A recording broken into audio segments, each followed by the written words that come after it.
नमस्कार, मैं श्यामगिरी। आप देख रहे हैं टीवी टीएफडी न्यूज 24। टीवी न्यूज 24 में आप सभी दर्शकों का स्वागत है। ममता बनर्जी गिरफ्तार होंगी, बंगाल में लगेगा राष्ट्रपति शासन, देश का भगवान ही मालिक। क्योंकि अब ममता बनर्जी पर गिरफ्तारी की तलवार लटकने लगी है, इसलिए भी कि भारतीय जनता पार्टी जिस साम दंड भेदभाव का इस्तेमाल करती है, अब बिल्कुल ममता बनर्जी को बख्शने के मूड में नहीं है। क्योंकि यूं कहे तो ममता बनर्जी का कोई कसूर नहीं है। ममता बनर्जी ने जो किया उसके अलावा विपक्ष के सामने कोई रास्ता भी नहीं है। अगर ईमानदारी से देखा जाए तो जिस ईडी के काम में हस्तक्षेप रखने की डाला ममता बनर्जी ने पश्चिम बंगाल में, भाजपा उसी को आधार बना करके एक हथियार बनाना चाहती है कि ममता बनर्जी को जेल में डाल दिया जाए। अगर तो जिस तरह से हेमंत सोरेन झारखंड के अंदर जेल चले गए थे, तो हेमंत सोरेन के वक्त उनकी पत्नी निकल करके आ गई और झारखंड के अंदर खेल पलट गया। लेकिन हेमंत सोरेन की पत्नी कल्पना सोरेन लड़ाकू निकली। हालांकि वो हाउसवाइफ थी, लेकिन राजनीति में नहीं थी, लेकिन वह अपना असर डालने में कारगर साबित हो गई। लेकिन ममता बनर्जी के बाद जो अभिषेक बनर्जी हैं, उनके भतीजे, उनके तो कोई बच्चे हैं नहीं, उनके भतीजे अभिषेक बनर्जी, वह घोटाले में लिप्त है। तो अगर ममता बनर्जी जेल चली गई और अभिषेक बनर्जी ने कमान संभाला, तो अभिषेक बनर्जी को लपेट सकते हैं, उनको भी जेल डाल देंगे, ईडी को फिर सक्रिय कर देंगे। और भाजपा वोट डालने के दिन से लेकर के वोट काउंटिंग तक ईडी का इस्तेमाल करती है और चुनाव आयोग चुप रहता है, जबकि यह असंवैधानिक है। आचार संहिता लगने के बाद में आप ईडी सीबीआई नहीं भेज सकते उस राज्य के अंदर, लेकिन यहां तो इसके राज्य में सब कुछ चलता है, यह अलग बात है। ऐसे में ईडी के काम में हस्तक्षेप डालने को लेकर के ममता बनर्जी को गिरफ्तार करने के लिए Bharatiya Janata party pre plan कर रही है। अब कितनी कामयाबी हासिल होगी यह वक्त बताएगा। लेकिन अगर पश्चिम बंगाल में राष्ट्रपति शासन लगता है पश्चिम बंगाल में, तो क्या लग सकता है क्या राष्ट्रपति शासन? राष्ट्रपति शासन लगने का तात्पर्य और मतलब यह होता है कि या तो वहां की पुलिस व्यवस्था काम न कर पा रही हो और आतंक बहुत मचा हुआ हो, पुलिस के कंट्रोल के बाहर हो, सरकार कंट्रोल नहीं कर पा रही है। ऐसे में मदद भी केंद्र सरकार द्वारा मदद दी जाती है राज्य सरकारों को।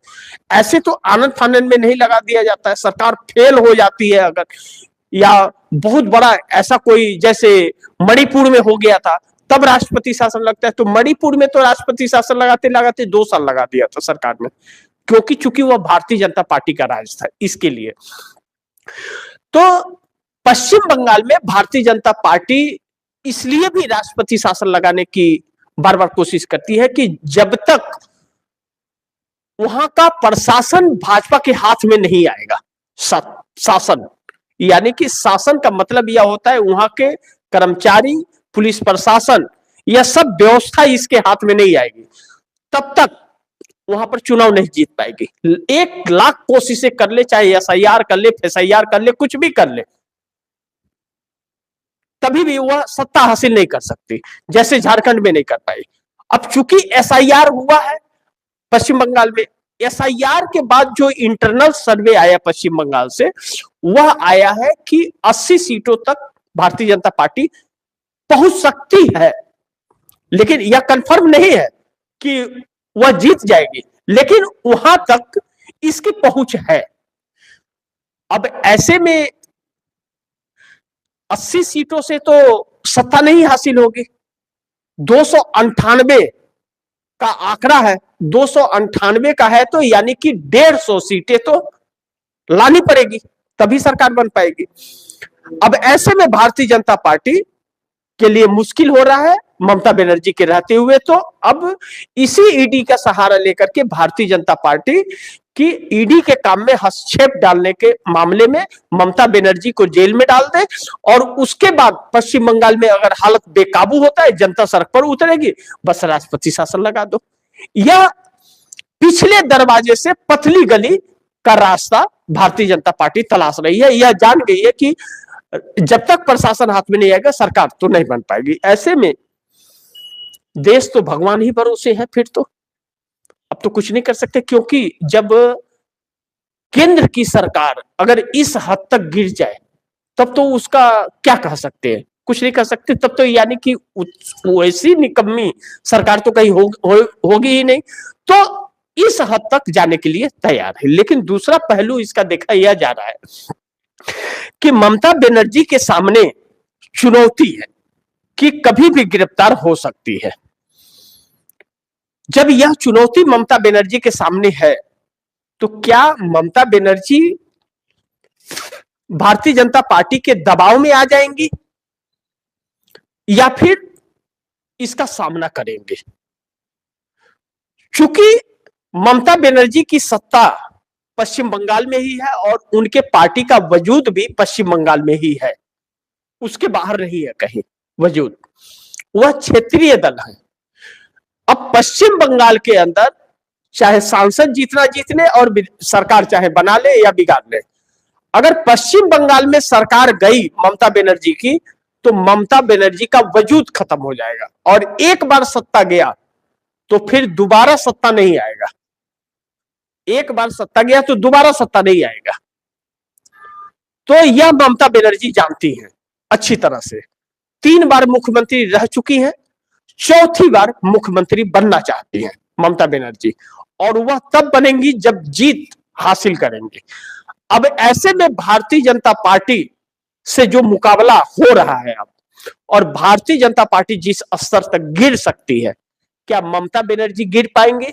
चुनौती तो दे रही है ममता बनर्जी, सड़क पर आ रही है, हुजूम भी उनके साथ आ रहा है, एक अच्छी सीएम भी है, इसमें भी कोई शक नहीं है, और पश्चिम बंगाल के जनता को ममता बनर्जी के योजनाओं का लाभ भी भरपूर मिलता है, इसमें भी कोई शक नहीं है। ममता बनर्जी के ऊपर किसी घोटाले का कोई आरोप नहीं है, और ना तो उन्होंने कोई संपत्ति अर्जित की है।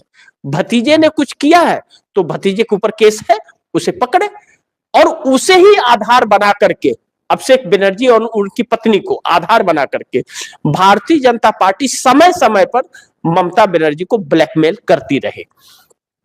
यह भी सच है कि पर्दे के पीछे से नरेंद्र मोदी सरकार को इंडिया गठबंधन का हिस्सा रहते हुए भी ममता बनर्जी ने सपोर्ट किया और इंडिया गठबंधन को एक नहीं होने दिया। लेकिन सांप को दूध पिलाया था तो वह अब डसने निकला है।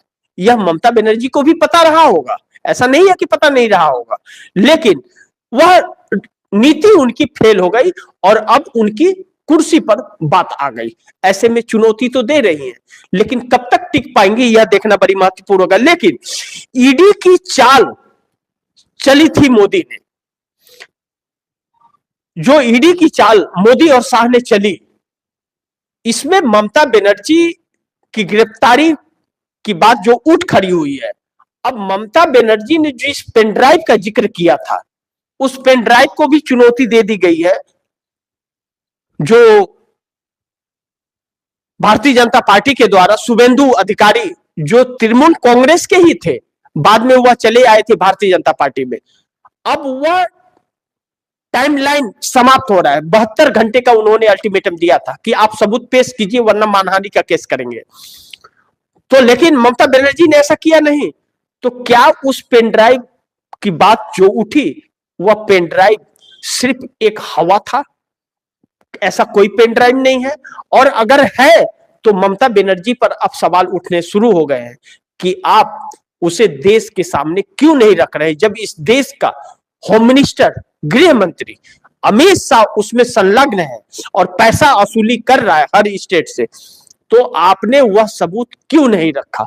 यह ममता बनर्जी के ऊपर सवाल उठ रहा है। अब देखना यह है कि ममता बनर्जी क्या सबूत पेश करती है या नहीं करती है। अगर नहीं करती है तो उनके ऊपर सवाल उठेगा।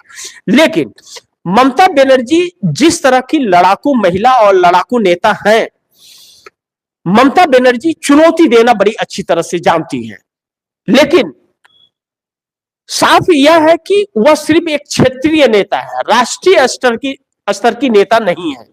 और उन्हें वह सिर्फ पश्चिम बंगाल के लिए लड़ती है, देश के लिए नहीं लड़ती है। काश देश के लिए लड़ती तो एक चीज थी, लेकिन जब देश की बात आई लड़ने की तो पर्दे के पीछे नरेंद्र मोदी को सपोर्ट कर दिया। यानी कि एक ही थाली के हैं, लेकिन थाली मेरी और तेरी वाली बात आ गई है। इसलिए अब जब अपने पर बात आई है तो मैदान में लड़ने उतरी है और सामना कर रही है। लेकिन यही ममता बनर्जी पहले पीठ पीछे इंडिया गठबंधन के साथ रहते हुए भी इंडिया में फूट डालकर नरेंद्र मोदी को इन्होंने दिया था समर्थन पर्दे के पीछे से। यही वजह रहा कि नरेंद्र मोदी प्रधानमंत्री अभी तक बने रहे, अन्यथा सरकार कब की चली गई होती। तो उसकी कीमत अब चुका रहे हैं। मैं यह बिल्कुल नहीं कहता कि ममता बनर्जी चुनाव हार जाएंगे। मैं यह बिल्कुल कह सकता हूं कि भाजपा ममता बनर्जी को नहीं हरा पाएगी, लेकिन जिस हिसाब से भारतीय जनता पार्टी चुनाव लड़ रही है, जिस तरह से बिहार में हुआ, जिस तरह से महाराष्ट्र डीएमसी चुनाव में हो रहा है, उससे तो नहीं कहा जा सकता कि ममता चुनाव जीत जाएंगे। लेकिन भाजपा के हाथ में अगर बंगाल चला गया तो बंगाल के भाग फूट जाएंगे।